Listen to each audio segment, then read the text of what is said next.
أعوذ بالله من الشيطان الرجيم بسم الله الرحمن الرحيم الحمد لله رب العالمين والصلاة والسلام على رسول الأمين وعلى آله وصحبه أجمعين ومن اتبعهم إلى يوم الدين ربي اشرح لي صدري ويسر لي أمري واحلل عقدة من لساني يفقهوا قولي സ്നേഹം നിറഞ്ഞ എൻ്റെ ശബ്ദം ശ്രവിക്കുന്ന ശ്രോതാക്കളെ അസ്സലാമു അലൈക്കും വറഹ്മത്തുള്ളാഹി. ഇന്നത്തെ നമ്മുടെ ക്ലാസ്സിലെ മൂന്നാമത്തെ ക്ലാസ്സാണ്.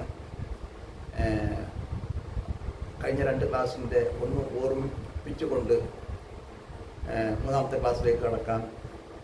നമ്മൾ പറഞ്ഞു അറബി ഭാഷയിൽ ആകെ 3 തരം പദങ്ങളാണ് ഉണ്ടായിരിക്കുക: ഇസ്മ്, ഫീല്, ഹർഫ്. അതുപോലെ തന്നെ അറബി ഭാഷയിൽ ഏതൊരു പദം എടുത്തു നോക്കിയാലും ഒന്നുകിൽ അത് മുദക്കറായിരിക്കും അല്ലെങ്കിൽ മുഅന്നസായിരിക്കും, അതല്ലാത്തൊരു പദം ഉണ്ടായിരിക്കുകയില്ല. അത് നമുക്ക് മനസ്സിലാക്കാൻ വേണ്ടി ചില ഫോർമുലകൾ നമ്മൾ കണ്ട്, അതായത് മുഅന്നസ് ഇസ്മുകളാണ്, സ്ത്രീലിംഗ ഇസ്മുകളാണ് കുറവുള്ളത്. അത് കണ്ടുപിടിക്കാൻ ചില പ്രത്യേക രൂപങ്ങളുണ്ട്, ചില കോഡുകളുണ്ട്.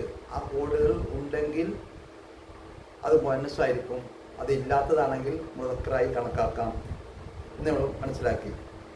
അതുപോലെ തന്നെ ഒന്നിന് ഏകവചനമായി ഉപയോഗിക്കണം, രണ്ടെണ്ണമെങ്കിൽ ദ്വിവചനമായിട്ട് ഉപയോഗിക്കണം, രണ്ടിൽ കൂടുതലുണ്ടെങ്കിൽ ജമ്മായിട്ട് എണ്ണുകയുള്ളൂ. അതായത് ഒന്നിന് പ്രത്യേക പദം ഉപയോഗിക്കണം, രണ്ടെണ്ണത്തിന് പ്രത്യേക പദം ഉപയോഗിക്കണം, രണ്ടിൽ കൂടുതലുണ്ടെങ്കിൽ അത് ബഹുവചനമായി കണക്കാക്കുകയുള്ളൂ. അത് അതിൻ്റെ ഒരു പ്രത്യേകതയാണ്. അത്രയൊക്കെ നമ്മൾ പഠിച്ചതാണ്. പിന്നെ കഴിഞ്ഞ ക്ലാസ്സിൽ നമ്മൾ പഠിച്ചത് ലമീറാണ്. ഒരു ഇസ്മിന് പകരമായി വരുന്ന പദങ്ങളാണ് ലമീർ എന്ന് പറയുന്നത്. ലമീറിനെ പറ്റി ലമീറിൻ്റെ 14 രൂപങ്ങൾ നമ്മൾ പഠിച്ച്. വഹുമാഹും ഇയഹുമാഹുന്ന അന്ത അന്തുമാ അന്തും അന്തി അന്തുമാ അന്തുന്ന അന നഹ്നു. അതിൽ ആദ്യത്തെ 6 രൂപം ഹുവഹുമാഹും ഇയഹുമാഹുന്ന, അത് ഗായിബാണ്. നമ്മളെ പ്രത്യക്ഷത്തിൽ അവർ നമ്മളെ മുമ്പിലില്ലാത്തവരെ പറ്റി പറയുന്ന കാര്യങ്ങളാണ് 6 രൂപം. ഹുവഹുമാഹും ഇയഹുമാഹുന്ന. അതുപോലെ തന്നെ ഹുവ എന്ന് പറഞ്ഞാൽ അവൻ എന്നാണ് നമ്മൾ അർത്ഥം പറയുക, പക്ഷെ അത് എന്നുള്ള അർത്ഥം അതിനുണ്ട്.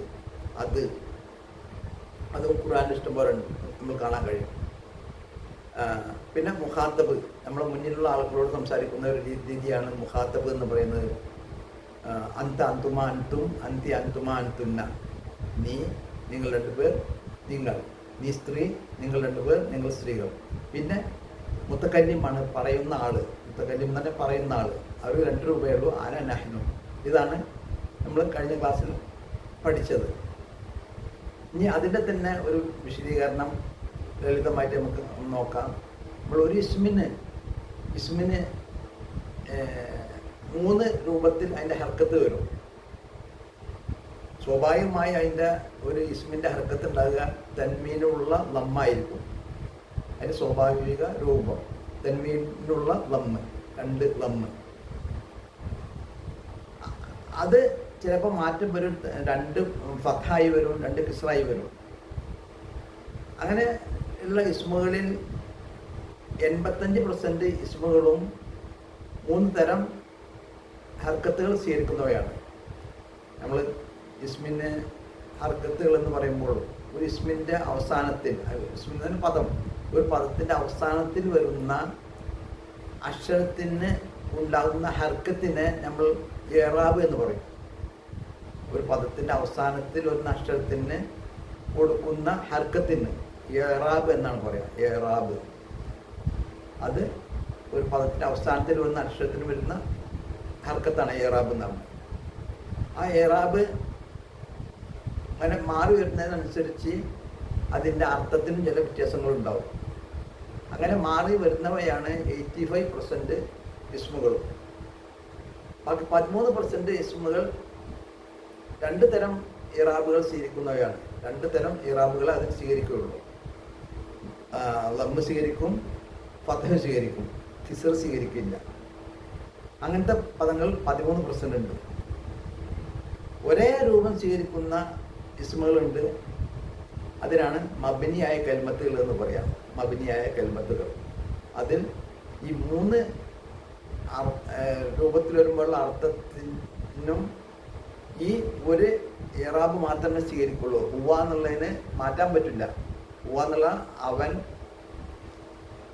സാധാരണ ഒരു പേര് വരുമ്പോൾ അവൻ, അത്, അതിനെ, അതിൻ്റെ, അല്ലെങ്കിൽ അവൻ്റെ, അവനക്ക് എന്നുള്ള അർത്ഥങ്ങൾ കിട്ടാൻ വേണ്ടിയിട്ട് അതിൻ്റെ ഇറാബ് മാറ്റം വരുത്തും.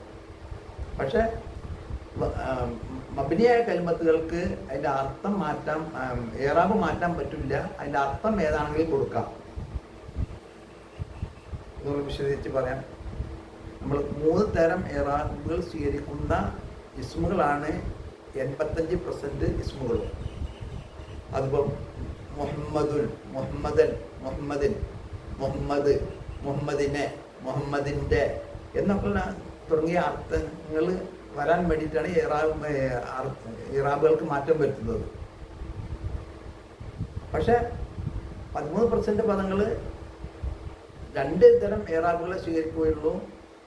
അപ്പോൾ അവിടെ ആ 2 തരം ഇറാബുകൾ സ്വീകരിക്കുന്ന ഇസ്മുകൾക്ക് തൻവീൻ ഉണ്ടാവുകയില്ല.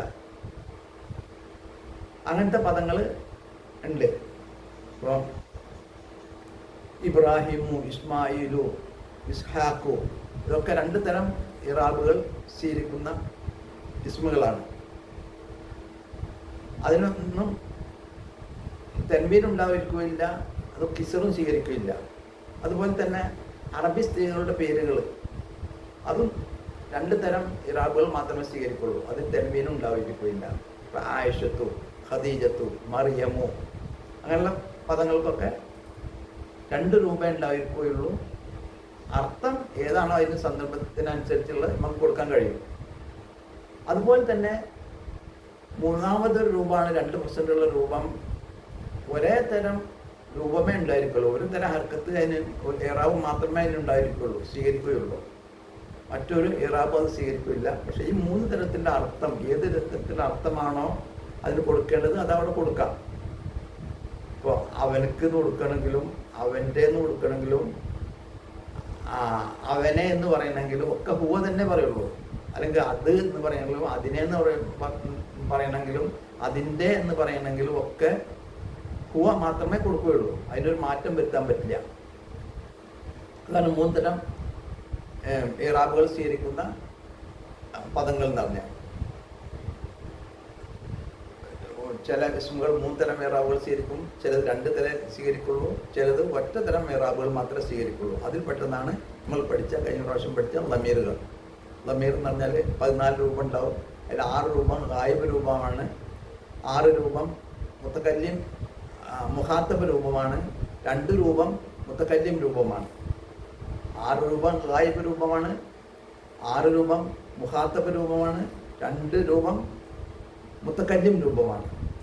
ഞാൻ, ഞങ്ങളുടെ, നീ, നിങ്ങൾ 2 പേർ, നിങ്ങൾ, നീ സ്ത്രീ, നിങ്ങൾ 2 പേർ, നിങ്ങൾ സ്ത്രീകൾ, അത് മുഖാത്തബ്. അവൻ, അവർ 2 പേർ, അവർ, അവൾ, അവർ 2 പേർ, അവർ സ്ത്രീകൾ, അത് ഗായിബ് രൂപം. അങ്ങനെ ഈ രൂപത്തിലാണ് 3 സ്റ്റെപ്പായിട്ട് അവർക്ക് എടുക്കുന്നത്. ഇനി അതിനെ തന്നെ കുറച്ചും കൂടി വിശദമായി നമുക്ക് പഠിക്കേണ്ടതുണ്ട്. അതാണ് ഇപ്പോൾ ഇന്നത്തെ ക്ലാസ്സിൽ ഇൻഷാ അല്ലാഹ് തുടങ്ങാൻ വേണ്ടി പോകുന്നത്. നമ്മൾ പറഞ്ഞ് 14 രൂപങ്ങളുണ്ട് ലമീറിന്. വഹുമാഹും യഹുമാഹുന്ന അൻത അൻതുമാ അൻതും അൻതി അൻതുമാ അൻതുന്ന അന നഹ്നു. ഇതിന് ഹുവ എന്ന് പറഞ്ഞാൽ നമ്മൾ പറഞ്ഞ് അവൻ എന്നുള്ള അർത്ഥമുണ്ട്, അത് എന്നുള്ള അർത്ഥമുണ്ട്. 2 അർത്ഥം ഏതാണോ സന്ദർഭത്തിന് യോജിച്ച് വെച്ചാൽ അത് കൊടുക്കാൻ കഴിയും. ഹുവ എന്ന് പറയുമ്പോൾ അവൻ എന്നാണ്. അതിന് പകരമായിട്ട് ഹു എന്നോ അല്ലെങ്കിൽ ഹി എന്നോ വരും. അപ്പോൾ അതിൻ്റെ പോസ്റ്റ് ഇതിൻ്റെ തുടക്കത്തിൽ വെച്ചിട്ടുണ്ട്. ഇതിൻ്റെ തുടക്കത്തിലുണ്ട്. അത് എഴുതിയെടുക്കാം. പഠിക്കണമെങ്കിൽ എഴുതിയെടുത്ത് പഠിക്കാം. നമ്മളെ ഉത്സാഹവും പ്രയത്നവും ഉണ്ടെങ്കിലേ ഇത് വിജയിക്കുകയുള്ളൂ. അതാണ് പ്രധാന കാര്യം. നമ്മൾ ഉത്സാഹം വേണം, പ്രയത്നം വേണം. എങ്കിലേ നമ്മൾ ഈ ഉദ്ദേശിച്ച ദൗത്യം നിറവേറ്റാൻ കഴിയുകയുള്ളൂ.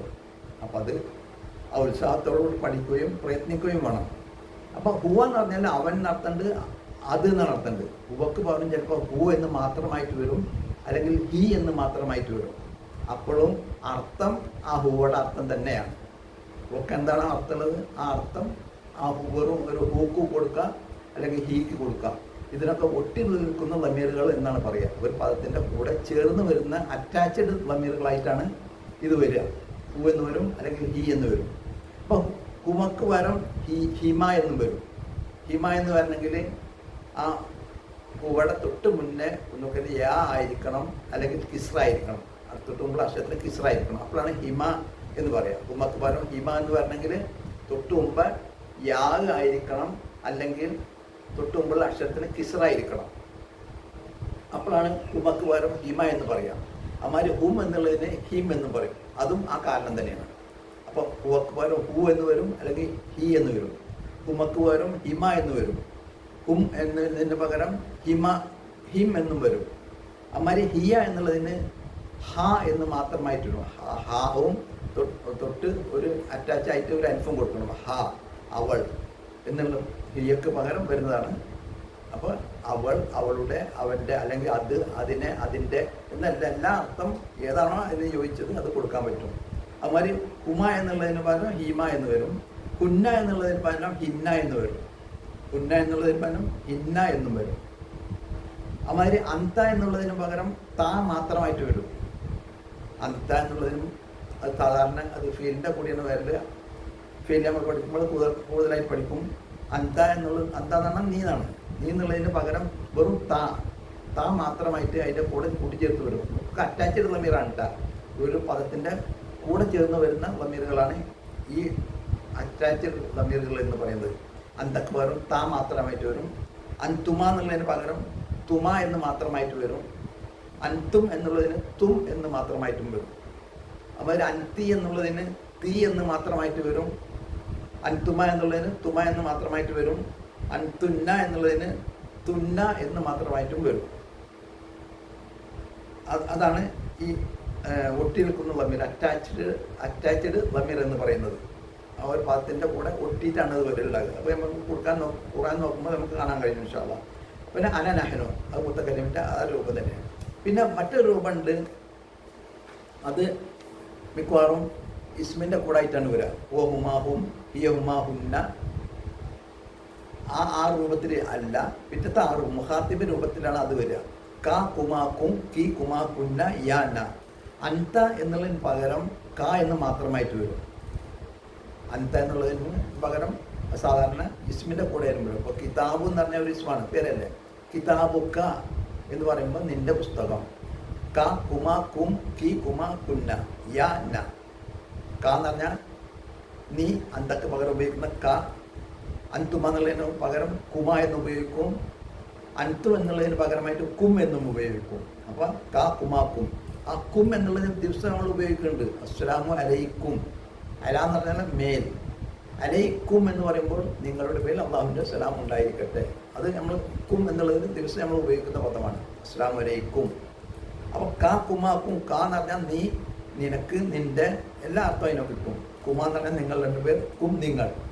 അപ്പോൾ അൻതി എന്നുള്ളതിന് കീ എന്ന് മാത്രമായിട്ടുള്ളൂ. കേഫാണ് അവിടെ കൊടുക്കുന്നത്, കീ. കേഫിന് കിസർ കൊടുത്തിട്ട് കീ. അൻതി എന്നുള്ളതിന് പകരം നീ, സ്ത്രീ എന്നുള്ളതിന് കീ വരും. അൻതുമ എന്നുള്ളതിന് കുമ തന്നെ. അൻതുന്ന എന്നുള്ളതിന് കുന്ന എന്ന് മാത്രമായിട്ട് വരും. കുന്ന എന്ന് മാത്രമായിട്ടും.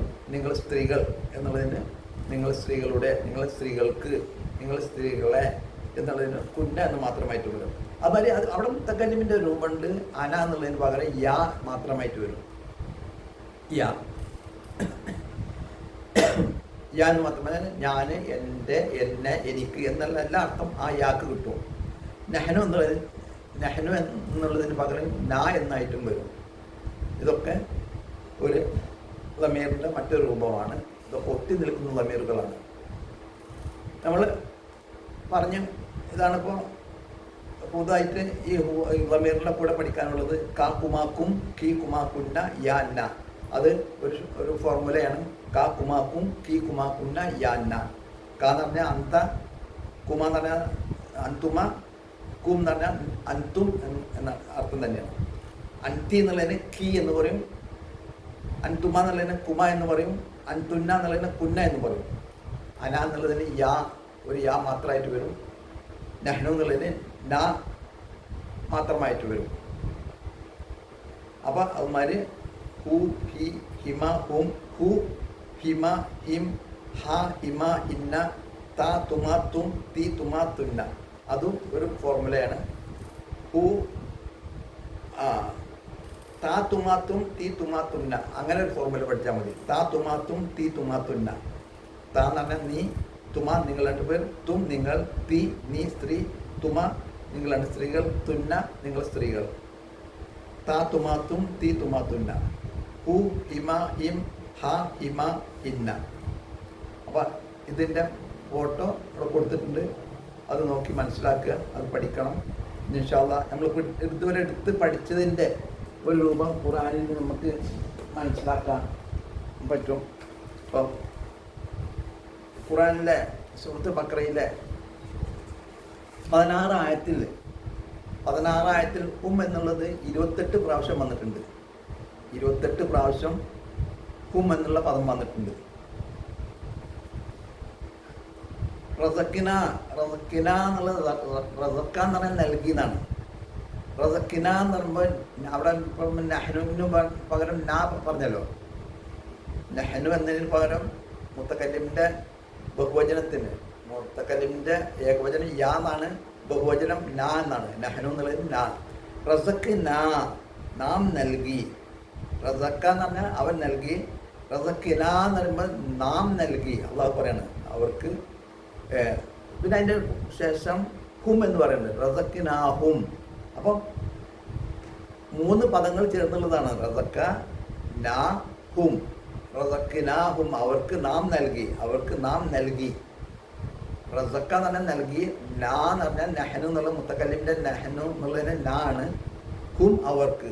റസക്കിനാഹും എന്ന് പറയുമ്പോൾ 3 പദങ്ങളാണ് അവിടെ ഉള്ളത്. റസക്ക നാ കും ഹും അവർക്ക് നാം നൽകി. അപ്പോൾ ഹൂം എന്ന അവിടെ ഒന്ന്. അപ്പോൾ അവർക്ക് എന്നുള്ള അർത്ഥത്തിൽ ഹും ഒന്ന്. പിന്നെ ഹൂം എന്നുള്ള അവർ എന്ന് വരുന്നുണ്ട്. ഹൂം എന്നുള്ള അക്കൂട്ടർ എന്ന അർത്ഥത്തിൽ വരുന്നുണ്ട്. അലൈഹിം എന്നുള്ളത് അവരുടെ മേൽ എന്ന് പറയുന്നുണ്ട്. അവരുടെ മേൽ എന്ന് പറയുന്നുണ്ട്. അൻസർത്ത, അൻസറ എന്ന് പറഞ്ഞാൽ താക്കീത്. അൻസർത്ത നീ താക്കീത് നൽകി. അൻസർത്ത എന്ന് പറഞ്ഞാൽ ഇപ്പോൾ നമ്മൾ താത്തു മാത്തു എന്ന് പറഞ്ഞല്ലേ. അൻസർത്ത എന്ന് പറഞ്ഞാൽ നീ താക്കീത് നൽകി. അൻസർത്തഹും അവർക്ക് താക്കീത് നൽകി. അവിടെ അവർക്ക് നീ അൻസറ എന്ന് പറഞ്ഞാൽ താക്കീത്. അൻസർത്ത അവിടെ അന്തക്ക് പാലുള്ള താ വന്ന് അൻസർത്ത നീ താക്കീത് നൽകി. ഹും അവർക്ക്, അവർക്ക് നീ താക്കീത് നൽകിയാലും നൽകിയില്ലെങ്കിലും സമമാണെന്നാണ് അവിടെ ആയത്തുള്ളത്. അപ്പം അവിടെ 3 പദങ്ങൾ ചേർത്തിട്ടാണ് ഒരു സെൻറ്റൻസ് വന്നിട്ടുള്ളത്. അൻസറ താ ഹും. അൻസറ എന്ന് പറഞ്ഞാൽ താക്കീത്. താ എന്ന് പറഞ്ഞാൽ ഒരു ലമീറാണ്. അന്തക്ക് പാലുള്ള ലമീറാണ്. അൻത എന്നുള്ളതിന് പകരം താ വരും എന്ന് പറഞ്ഞില്ലേ. അന്തർത്ത ഹും ഒരു ലമീറാണ്. അന്തർത്ത ഹും നീ അവർക്ക് താക്കീത് നൽകി. അപ്പം അവിടെ തൊട്ടുമുമ്പുള്ളത് നീ അവർക്ക് താക്കീത് നൽകിയാലും ഇല്ലെങ്കിലും സമമാണെന്നാണ് അവർ പറയുന്നത്. അല ഉലൂബി. അല എന്ന് പറഞ്ഞാൽ മേൽ എന്നാണ്. അല എന്ന് പറഞ്ഞാൽ മേൽ. അല എന്ന് എഴുതുമ്പോൾ ഒരു യാ എക്സ്ട്രാ ഉണ്ടാവും. ആ യാ സൈലൻ്റായി കിടക്കുകയാണ്. അല എന്ന് എഴുതുമ്പോൾ അയിനും ലാമും ഒരു യാവും ഉണ്ടാവും. അല എന്ന് പറയുമ്പോൾ ആ യാ ഉച്ചരിക്കില്ല, സൈലൻ്റാണ്. പക്ഷെ അതിന് ശേഷം ഏതെങ്കിലും അക്ഷരങ്ങൾ അതിൻ്റെ കൂട്ടി ചേർത്ത് വരികയാണെങ്കിൽ അതിന് ജീവൻ വെക്കും. അപ്പം അലൈ അല കുലൂബിഹിം അമർ അലൈഹിം. അല എന്നുള്ളതിന് ശേഷം ഹും വന്ന് അലൈഹിം. അല എന്നുള്ള പദമാണ് അവിടെ അതിലുണ്ടായിരുന്നത്. അല എന്നുള്ള മേൽ എന്നാണ്, ഒരു ഹർഫാണ്. അതിന് സ്വന്തം രൂപത്തിൽ പൂർണ്ണ അർത്ഥം കിട്ടില്ല. മറ്റൊന്നിൻ്റെ കൂടെ ചേരുമ്പോൾ മാത്രമാണ് അതിൻ്റെ അർത്ഥം കിട്ടുക എന്ന് നമ്മൾ ആദ്യം പഠിച്ചിട്ടുള്ളതാണ്. അപ്പം അല എന്നുള്ളതിന് ഹർഫാണ്. അതിൻ്റെ കൂടെ ഹും എന്നൊരു ലമീർ വന്ന്. അപ്പോൾ ഹും എന്നുള്ള ലമീറിന് മുമ്പുള്ള അക്ഷരം യാ ആയതുകൊണ്ട് ഹും എന്നുള്ളത് ഹിമായി. ഹും എന്ന ലമീറിൻ്റെ തൊട്ട് മുന്നേ യാ വന്ന്. അപ്പോൾ അതുകൊണ്ട് ഹിം എന്നായി. അതിൻ്റെ യാഹോ അല്ലെങ്കിൽ കിസ്റോ വന്നാൽ ഹിം എന്ന് വരും എന്ന് പറഞ്ഞില്ലേ. ഹുംക്ക് പകരം ഹും എന്നതിന് പകരം ഹിം എന്ന് വരാൻ കാരണം തൊട്ട് മുമ്പേ യാ ആയി വന്നതുകൊണ്ടാണ്. അപ്പം അല എന്നുള്ളതിന് യാ ഉണ്ടെങ്കിലും അത് ഉച്ചരിക്കില്ല. പക്ഷെ അതിൻ്റെ തൊട്ടായി അതിൻ്റെ കൂടെ മറ്റു വല്ല അക്ഷരങ്ങളും കൂട്ടിച്ചേർത്ത് വന്നാൽ അതിന് ജീവം ഉണ്ടാവും. അങ്ങനെയാണ് അലൈഹിം അവരുടെ മേൽ, അലാമേൽ അലൈഹിം അവരുടെ മേൽ. അങ്ങനെയാണ് ഹും എന്നുള്ളത് ഹിം ആകാനുള്ള കാരണം അതാണ്, അലൈഹിം അവരുടെ മേൽ. അതുപോലെ തന്നെ ചില ഹർഫുകളുണ്ട്. അപ്പോൾ ഇതിൽ തന്നെ ഈ 16 ആയത്തിൽ, ഈ സൂറത്തുൽ ബഖറ ആദ്യത്തെ 16 ആയത്തിൽ 28 പ്രാവശ്യം ഹും എന്നുള്ള പദം വന്നിട്ടുണ്ട്. അപ്പോൾ അവിടെ ഒക്കെ ഒന്ന് നോക്കിയാൽ നമുക്ക് മനസ്സിലാവുന്ന അക്ഷരങ്ങളാണ്, പദങ്ങളാണത്, ളമീറാണ് എന്ന് നമുക്ക് മനസ്സിലാവും. അപ്പോൾ അത് ഒന്ന് നോക്കുക. അതുപോലെ തന്നെ 31 പദങ്ങൾ, 31 സെൻറ്റൻസ് പദങ്ങൾ നമുക്ക് പരിചയമുള്ള പദങ്ങളുണ്ട്. ഇത് 31 പദങ്ങൾ പരിചയമുള്ള പദങ്ങളാണ്. യുമിനൂന, മുത്തഖീൻ, ഹുദൻ, കിതാബ്, റസക്ക, സ്വലാത്ത, യുക്കീമൂന, ഗൈബു, ആഖിറത്ത്, കബില്, അൻസല, അങ്ങനെയുള്ള 31 പദങ്ങൾ നമുക്ക് പരിചയമുള്ള പദങ്ങളാണ്. അധികം ആൾക്കാർക്ക് അർത്ഥം കിട്ടുന്ന പദങ്ങളാണ്. ഇതൊക്കെ നമ്മൾക്ക് അറിയുന്ന പദങ്ങൾ തന്നെയാണ്. പക്ഷെ ഇതിൻ്റെ രൂപമാറ്റങ്ങൾ വരുമ്പോൾ അതിൻ്റെ അർത്ഥവ്യത്യാസം എങ്ങനെ വരുന്നു എന്നാണ് നമുക്ക് പഠിക്കേണ്ടത്. അങ്ങനെ നമ്മൾ പഠിക്കുകയാണെങ്കിൽ ഖുർആൻ ഓതുമ്പോഴും അത് കേൾക്കുമ്പോഴും അതിൻ്റെ ആശയം, അതിൻ്റെ മാധുര്യം ആസ്വദിച്ചുകൊണ്ട് നമുക്ക് ഇൻഷാ അല്ലാഹ് അത് മനസ്സിലാക്കാൻ കഴിയും. അപ്പോൾ ഇതിൽ തന്നെ നമ്മൾ സൂറത്തുൽ ബഖറയിലെ ആദ്യത്തെ 2 ആയത്ത് നോക്കുകയാണെങ്കിൽ അലിഫ് ലാം മീം ദാലിക്കൽ കിതാബ്, ദാലിക്ക എന്ന് പറഞ്ഞാൽ ഇസ്മുൽ ഇഷാറാത്താണ്. അത് നമ്മൾ അടുത്ത ക്ലാസ്സിൽ ഇൻഷാ അല്ലാഹ് പഠിക്കും. കിതാബ് ഗ്രന്ഥം, ലാ റൈബ ഒരു സംശയമേ ഇല്ല, റൈബ് എന്ന് പറഞ്ഞാൽ സംശയം, ലാ റൈബ് ഒരു സംശയമേ ഇല്ല, ഫീഹി, ഫീ എന്ന് പറഞ്ഞാൽ ഒരു ഹർഫാണ്, ഫീ എന്ന് പറഞ്ഞാൽ ഒരു ഹർഫാണ്, സ്വന്തമായി പൂർണ്ണാർത്ഥമില്ല. അതിൻ്റെ ശേഷം ഒരു ഹീ വന്ന് ആ ഹുവക്ക് പകരം ഹീ വരും എന്ന് പറഞ്ഞില്ലേ, ആ ഹീ ആണത്, ഫീഹി. ഹുവക്ക് പകരം ഹൂ വരും, ഹൂക്ക് പകരം ഹീ എന്നും വരും. ഹീ വരണമെങ്കിൽ നമ്മൾ പറഞ്ഞ് തൊട്ട് മുമ്പുള്ള അക്ഷരത്തിന് കിസ്റായിരിക്കണം, അല്ലെങ്കിൽ യാ ആയിരിക്കണം. അപ്പോൾ ഫീഹി എന്നുള്ളിടത്ത് അവർ യാ ഉണ്ട്, അതുകൊണ്ടാണ് ആ ഹൂ എന്നുള്ളതിന് പകരം ഹീ ആയി വന്നത്, ഫീഹി. അതിൽ യാതൊരു സംശയമേ ഇല്ല. ദാലിക്കൽ കിതാബ്, ഇതാവുന്നു ഗ്രന്ഥം, ലാ റൈബ ഫീഹി, അതിലൊരു സംശയമേ ഇല്ല. ഹുദൻ ലിൽ മുത്തഖീൻ, മുത്തഖീങ്ങൾക്ക് സന്മാർഗമാണ് എന്നതിന് യാതൊരു സംശയമേ ഇല്ല. മുത്തഖീങ്ങൾക്ക് ഇത് സന്മാർഗമാണ് എന്നതിന് യാതൊരു സംശയമേ ഇല്ല. അല്ലതിനെ യുമിനൂന ബിൽ ഗൈബി യുഖീമൂന സ്വലാത്ത, നമുക്ക് പരിചയം പറഞ്ഞു, യുഖീമൂന സ്വലാത്ത, യുഖീമൂന എന്നാൽ നിലനിർത്തുന്നു, സ്വലാത്ത നമസ്കാരം, നമസ്കാരത്തിന് നിലനിർത്തുന്നവരാണ് അവർ. ഒമ്മ റസഖ്നാഹും, അവിടെ റസഖ്ന വന്ന്, റസഖ എന്ന് പറഞ്ഞാൽ നൽകി, റസഖ്ന നാം നൽകി, ഹും അവർക്ക്, അവിടെയാണ് വന്നിട്ടുള്ളത്. റസഖ്ന ഹും, റസഖ നൽകി, റസഖ്ന മുത്തകല്ലിൻ്റെ ജമ്മ് നാം നൽകി, ഹും അവർക്ക് നാം നൽകി, നൽകിയത് നിന്ന് യുൻഫിക്കൂൻ അവർ ചെലവഴിക്കുന്നവരാണ്. അങ്ങനെയുള്ള 31 പദങ്ങൾ ഇതിൽ നമുക്കൊന്ന് ജസ്റ്റ് ഒന്ന് വായിച്ചു നോക്കുക. എന്നിട്ട് നമ്മൾക്ക് കിട്ടുന്ന പദങ്ങൾ വല്ലതും വരുന്നുണ്ടോ ഇതിലെന്ന് നമ്മൾ ഇടയ്ക്കിടയ്ക്കൊന്ന് നോക്കുക. നമ്മൾ പഠിക്കുന്നതിനനുസരിച്ച് നമ്മൾ മുസാഹിബുകളിൽ നോക്കിയിട്ട് ഏതെങ്കിലും ഒരു പേജ് എടുക്കുക, ഏതെങ്കിലും ഒരു പേജ് എടുത്ത് നമ്മൾക്ക് പരിചയമുള്ള വല്ല പദം വന്നിട്ടുണ്ടോ, നമ്മൾ ഇത്രയും മനസ്സിലാക്കിയ പദങ്ങളിൽ ഏതെങ്കിലും ഒന്ന് വന്നിട്ടുണ്ടോ എന്ന് നമ്മളൊന്ന് പരിചയപ്പെടുത്തുക. വെറുതെ ഇരിക്കുമ്പോൾ നിസ്കാരത്തിനൊക്കെ നമ്മൾ കാത്തിരിക്കുമ്പോൾ മുസാഹിബ് എടുത്തിട്ട് ഒന്ന് നോക്കുക, അതിൽ നാം മനസ്സിലാക്കിയ പദങ്ങൾ വല്ലതും ഉണ്ടോ, അതിന് അർത്ഥം എന്തായിരിക്കും അവിടെ എന്ന് നമ്മൾക്ക് ഒന്ന് ഇടയ്ക്കിടയ്ക്ക് ഒന്ന് പരിശോധിക്കണം. അങ്ങനെ ഖുർആനിനോട് നമ്മൾക്ക് ഒരു അടുപ്പം ഉണ്ടാക്കാം. ഇതൊരു കാരണമാകും. ഇൻഷാ അല്ലാഹ് നബി സല്ലല്ലാഹു അലൈഹി വസല്ലം പറഞ്ഞു, ഖുർആൻ ഒന്നുകിൽ അവർക്ക് അനുകൂലമായി സാക്ഷി പറയും, അല്ലെങ്കിൽ അവർക്ക് എതിരായി സാക്ഷി പറയും. ഇങ്ങനെ 2 തരം സാക്ഷികളാണ് ഖുർആൻ പറയുക. ഒന്നുകിൽ അവർക്ക് അനുകൂലമായി സാക്ഷി പറയും, അല്ലെങ്കിൽ അവർക്ക് എതിരായി സാക്ഷി പറയും. അപ്പോൾ ഈ അനുകൂലമായി സാക്ഷി നമുക്ക് കിട്ടണമെങ്കിൽ നമ്മൾ ഖുർആനെ പറ്റി എന്തെങ്കിലുമൊക്കെ ഒന്ന് മനസ്സിലാക്കണ്ടേ. അപ്പോൾ അതിന് വേണ്ടിയിട്ട് ഇത് ഇടയ്ക്കിടയ്ക്ക് നമ്മൾ പഠിച്ച പദങ്ങൾ നമ്മൾ ഓരോ പേജിലും എപ്പോഴെങ്കിലും എടുക്കുമ്പോൾ ഒന്ന് നോക്കുക, നമ്മൾ പഠിച്ച പദങ്ങൾ വല്ലതും വന്നിട്ടുണ്ട് അതിൽ നോക്കുക. അപ്പോൾ നമ്മൾ പറഞ്ഞില്ല, ഈ 16 ആയത്തുകളിൽ 28 പ്രാവശ്യം ഹും വന്നിട്ടുണ്ട്. അത് ഹുവിൻ്റെ ഹിം എന്നുള്ള രൂപത്തിൽ വന്നിട്ടുണ്ട്, ഹും എന്നുള്ള രൂപത്തിൽ വന്നിട്ടുണ്ട്. അപ്പോൾ എന്തായിരിക്കും അവിടെ അർത്ഥം നമ്മൾ പറഞ്ഞ് അത് അവർ, അവർക്ക്, അവരെ, അവരുടെ എന്നൊക്കെ അർത്ഥം അതിൽ വരും. അപ്പോൾ ഒന്ന് ജസ്റ്റ് നോക്കുക. അപ്പം നമുക്ക് പഠിക്കുന്നതിനനുസരിച്ച് നമുക്ക് കൂടുതൽ ആശയങ്ങൾ മനസ്സിലാക്കാനും എളുപ്പത്തിൽ നമുക്ക് ഗ്രഹിക്കാനും സാധിക്കും. പഠിച്ചതിനനുസരിച്ച് ഓരോ പേജിൽ ഏതെങ്കിലും ഒരു പേജ് എടുത്ത് നോക്കുക, എന്തെങ്കിലും പഠിച്ചതിൽ വരുന്നുണ്ടോ എന്ന് അത് ശ്രദ്ധിക്കണം. അതിൽ അമാന്തം വരുത്തരുത്. ഇത് നമുക്ക് പ്രയത്നവും നമ്മളെ ഉണ്ടെങ്കിലേ ഇത് മുന്നോട്ട് പോവുകയുള്ളൂ. നമുക്ക് ഇതിന് ആഗ്രഹം വേണം, ഇതിന് പ്രയത്നം വേണം. പഠിക്കുന്നുള്ള ആഗ്രഹം വേണം, പ്രയത്നവും വേണം, ചെറുതായിട്ട് കുറച്ച് പ്രയത്നിക്കുകയും വേണം. അപ്പോഴാണ് ഇതിൻ്റെ പൂർണ്ണ ഉപയോഗം ഗുണം നമുക്ക് കിട്ടാൻ പോകുന്നത്. ഇൻഷാ അല്ലാഹ് അള്ളാഹു നമുക്ക് എളുപ്പമാക്കി തരട്ടെ. പഠിച്ച കാര്യങ്ങൾ മനസ്സിലാക്കാനും അത് പണം മനസ്സിൽ നിലനിർത്താനും അതിനെ അള്ളാഹുവിൻ്റെ ഖുർആൻ മാധുര്യം ആസ്വദിച്ചുകൊണ്ട് പാരായണം ചെയ്യാനുള്ള കഴിവ് അള്ളാഹു നമുക്ക് എളുപ്പമാക്കി തരട്ടെ എന്ന് പ്രാർത്ഥിച്ചുകൊണ്ട് നമ്മളിവിടെ അവസാനിപ്പിക്കുന്നു. ഇൻഷാ അല്ലാഹ് അടുത്ത ക്ലാസ്സിൽ കൂടുതൽ പഠിക്കാൻ ഇൻഷാ അല്ലാഹ്. അസ്സലാമു അലൈക്കും വറഹ്മത്തുള്ളാഹി.